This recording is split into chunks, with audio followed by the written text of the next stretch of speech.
Hello, everyone. Loud in here again, I see. So my talk is about a little device I came up with called the minipwner. I'll show you what that is in a minute. If you have a laptop or something else with wireless and SSH on it, you can play with one during the talk. I've got a handful of them set up here with these SSIDs that you can connect to, SSH into. I've got instructions here on this paper because this won't be on the screen the whole talk. So grab one of those if you want to do that. But yeah, go and try it out yourself. Don't be afraid. You already saw my title slide. You don't need to see that. So the genesis of the minipwner. So I do pen testing nowadays for a living. And one of the things we do is physical pen testing. And, you know, one of the goals always is, can we sneak in? Can we connect to a live network port? Once we've done that, you know, what bad things can we do? Here's a couple of things we've tried in the past and used in the past. On the one side, you see the little Apple router, which is nice because it plugs right into the wall. It's kind of inconspicuous, white and fancy looking. But you got to find, basically, you got to find an open network jack next to an open power outlet. And when you plug that in, you got to hope to heck that you got DHCP on the network outlet, because if you don't have DHCP there, the router doesn't really come up. It doesn't let you connect to it. But you know the idea there: you plug it in, you connect to it, you go back out to the parking lot and connect in and hope you got a connection. Over on this side, that's the Pony Express. How many people have seen the Pony Express before? So, very cool device. It's a whole computer in a little plug form. The nice thing about it is it's powerful enough to run all kinds of really cool tools right on the box, like Metasploit and stuff like that. This model doesn't have wireless. To add wireless to it, you actually add an external wireless adapter, USB. So it's not very inconspicuous. It's actually quite big, especially if you add the wireless to it. The way it works is you connect to the network, and then it gets its own tunnel out through the corporate network that you've plugged it into. When that works, it's great, but if they are blocking traffic or have other NAC or things like that, again, you're kind of lucky if you can't get a DHCP address and things like that.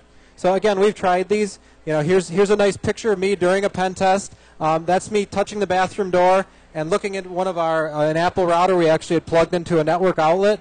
This was our second time into this office. Another guy had come in earlier in the day and plugged it in, and then went out to the parking lot and found out, the network jack was dead. I had to choose two of them on the wall, and I think I chose the wrong one. So I'm back in there again a second time to try and move it over. Not a very successful pen test. Shortly after this went out to the security network in southeastern Wisconsin of banks. So there's a picture of me in my truck and me going to the bathroom, and it wasn't good because even though I moved it over to the other port, we still didn't get a connection.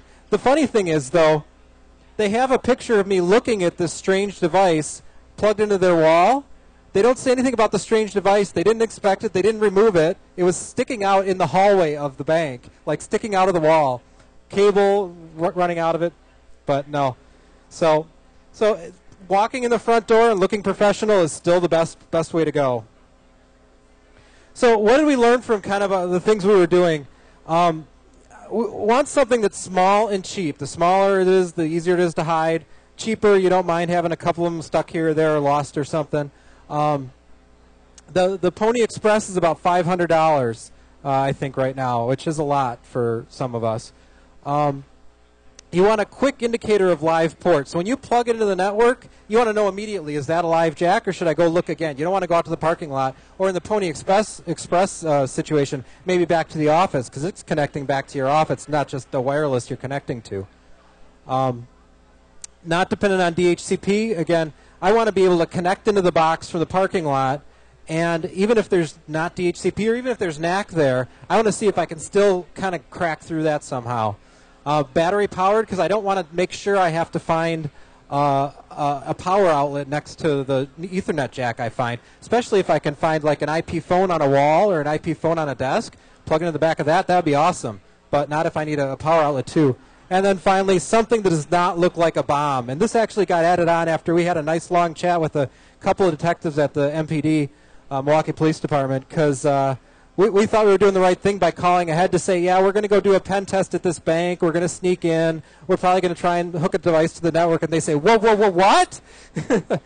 and then they give us a long lecture about what they would do if someone called up and said, yeah, someone just snuck into our bank and plugged this device into the network.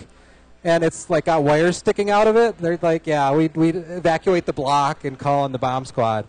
So you guys probably noticed the Moonanite there, you know, the bomb scare. And then the pictures on the other side here are actually a similar project called the Wi-Fi Pineapple. One of the guys in that had made this, I think he called it as urban something or other.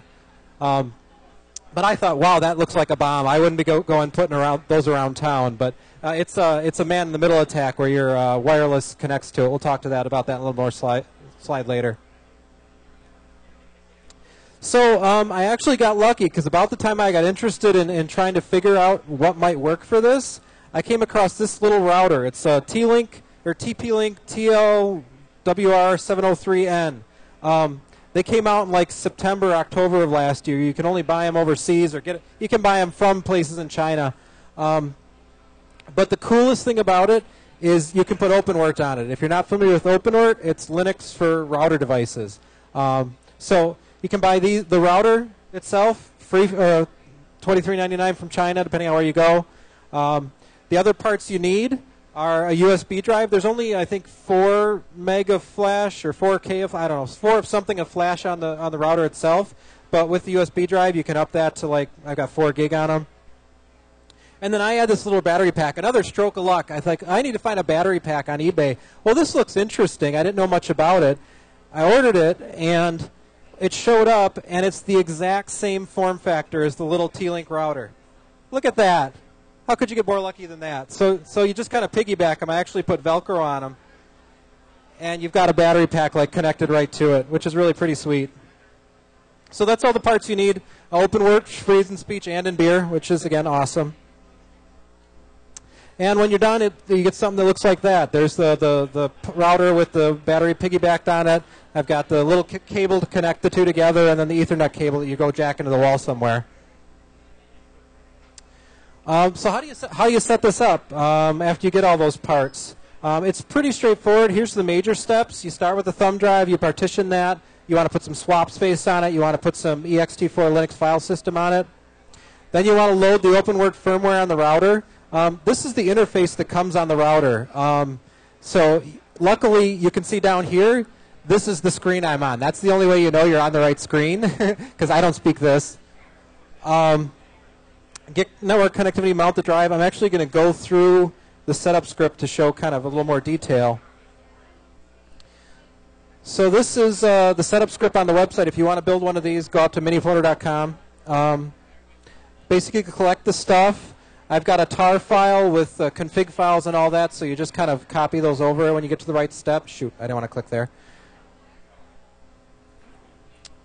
But you download the package itself from downloads.openwrt.org. Now, I've found in the last 2 weeks that this router is only supported under the bleeding edge version of OpenWrt, and the packages that are out there on the bleeding edge version over the last 2 weeks have not been good. They haven't been working. Either they've been missing packages or they just don't load the USB drive or something like that. So I'm waiting for a stable one. Once there's a stable one, I'm going to mirror it on minipwner.com, but for now, there's not a stable one out there. It kind of sucks. I use Netcat to transfer files over to it. But you get that stuff, you put the thumb drive in the router, you connect to the web interface, and you upload the firmware. So flashing this with the OpenWrt firmware is a piece of cake. It's going to the screen, clicking upload, clicking OK, and it's done. After you've done that, you're going to log into it, and we'll log into one in a minute. And then I've just got a series of commands here. This command is copying my config file tar archive over to it.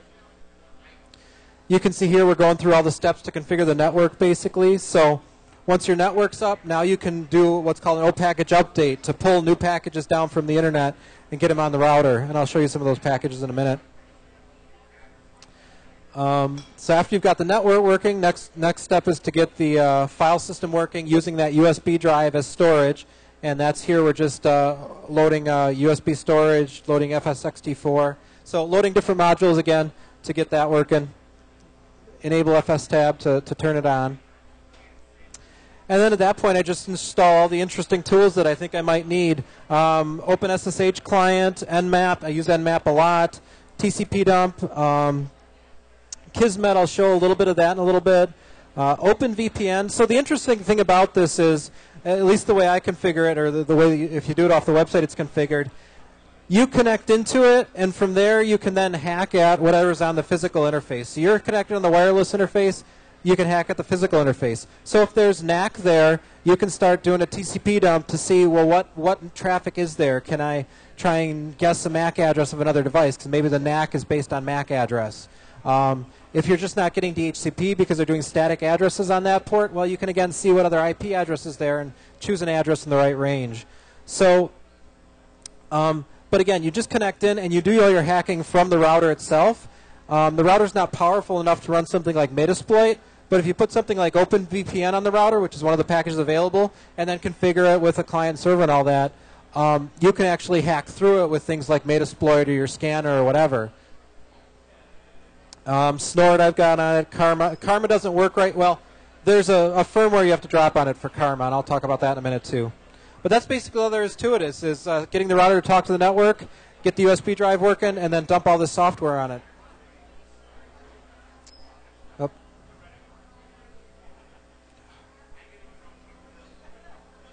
All right, so I'll demo a couple of things here then.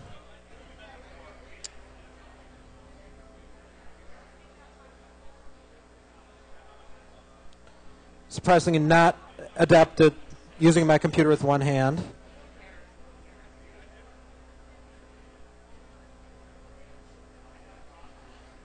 So this is what it looks like when you log into OpenWrt. I've already got this one configured with all the packages you saw and all that. So we can do a TCP dump. You know, and it's going to show whatever's going on the Ethernet interface. Ah, crap, what the heck? -I ETH0. Why didn't anybody catch that? Are you guys sleeping?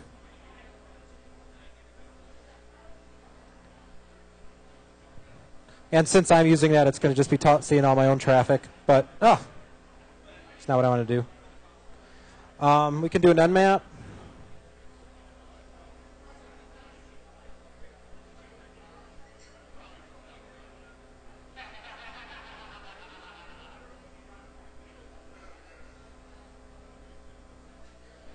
So again, this is just an example, but again, here, if I were doing a real pen test, you know, once I got it on the network, I'd be out in the parking lot, I'd connect to the Wi-Fi, and then I could start mapping the network just like this, run Nmap, see what devices are out there. I did the -O for operating system, so I can see what operating systems are on the network. -F is fast, and that 111 should be this laptop, so hopefully it'll come back and say, oh, that's a Windows laptop, you fool. And there you go. And then this one, is actually not, the Wi-Fi isn't enabled on this one because I've actually got it in monitor mode because I'm using Kismet on it. And the way it's set up is every time I boot the router, it launches Kismet and just starts collecting whatever wireless traffic it can find.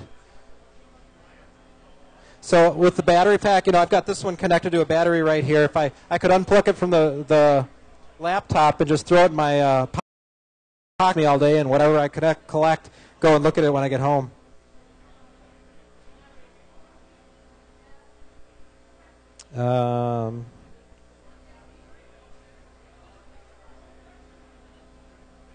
So there's all the Kismet data. Let's do, hold on a second.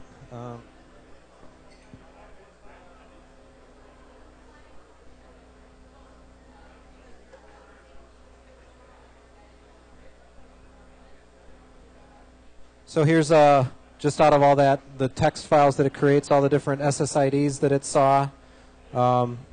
This was probably even from today, lodge, cafe, poolside.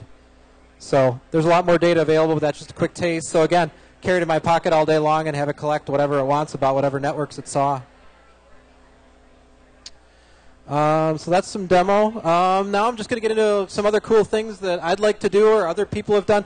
The really cool thing about this project is I put it out there thinking that makes a pretty good like pen test router. And at first I put the forum out there for help and things like that.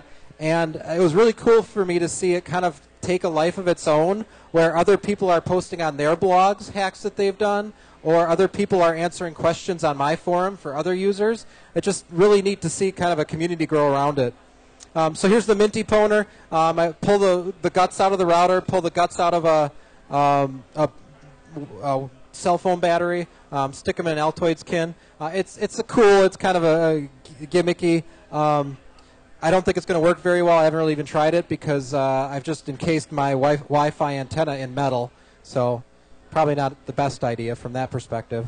This is something somebody else did, but I really want to do and the same thing. Instead of have all those wires to connect the two, he actually cut off the bottom of the battery and soldered the battery leads right to the inside of the router and glued it back together. So that's a slick little, tiny little pen test drop box that somebody built. Repulsor.blog, I forgot to catch the guy's name.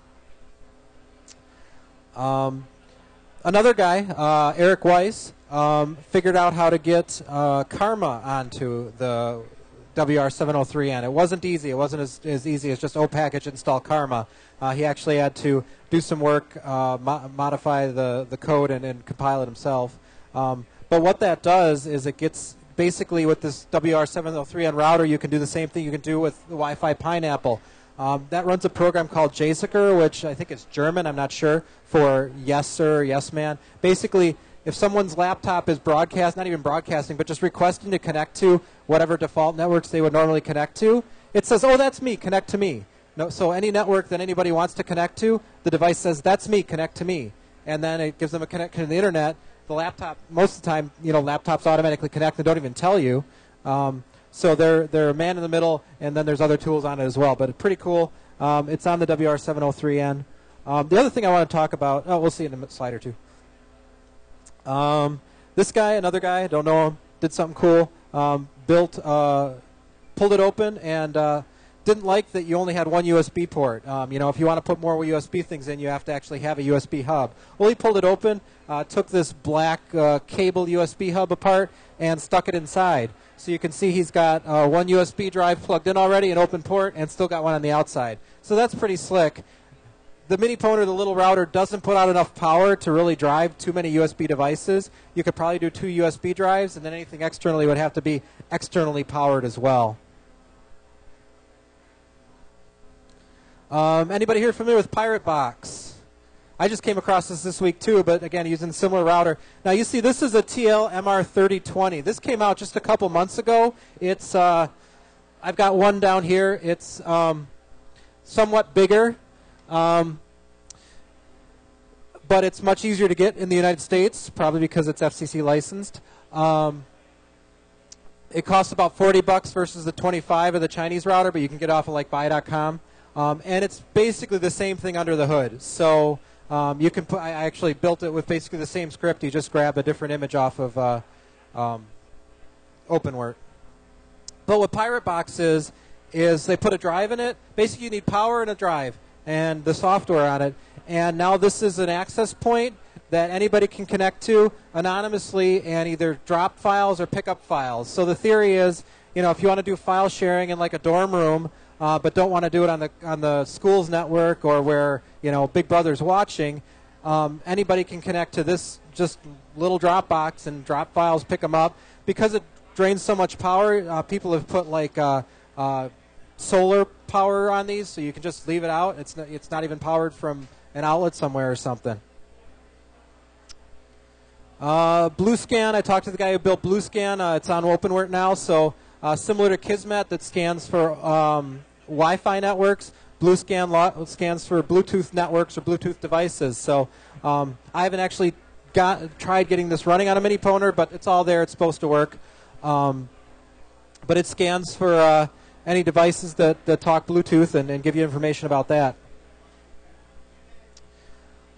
This is another thing I've been wanting to get some time to work on. So I thought, okay, if I'm sneaking into a bank and trying to hide one of these in a conference room behind the phone or something, wouldn't it be cool if I could stick one of these external USB sound cards in it and a little cheap microphone and have it not only record the network traffic, but record the sound traffic in the room as well. And it should be doable. I just haven't had time to put it all together.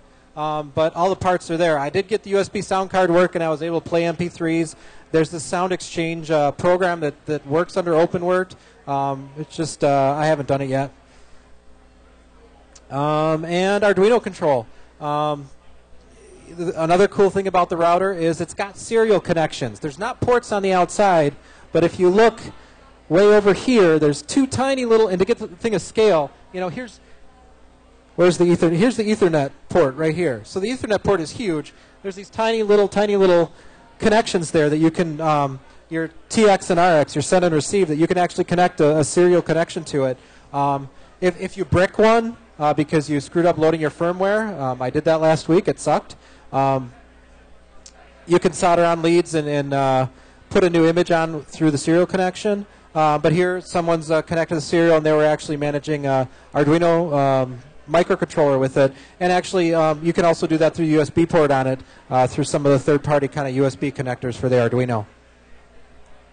So lots of ideas there. This is my last idea that, again, I wish I had more time than I do.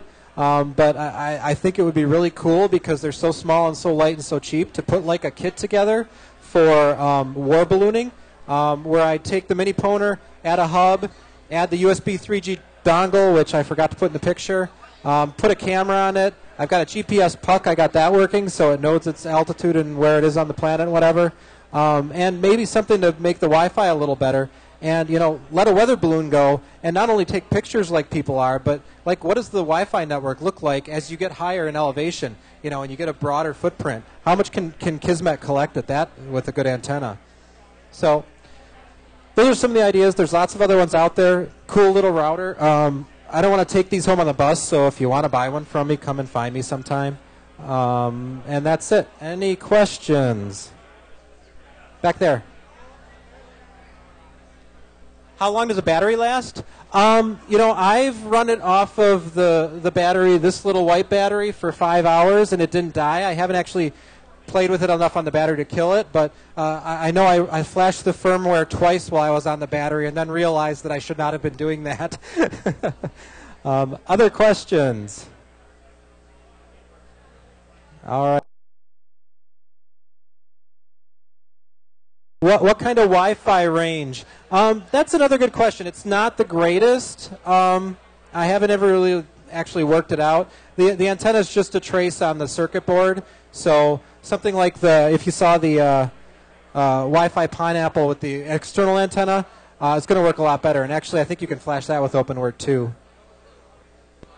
Anything else? All right. First guy to ask a question. All right, thank you, everybody. You guys all have to ask more questions. Thank you, Kevin. The only thing I'm going to say is I do not want to schlep these T-shirts home, so more questions, more interaction.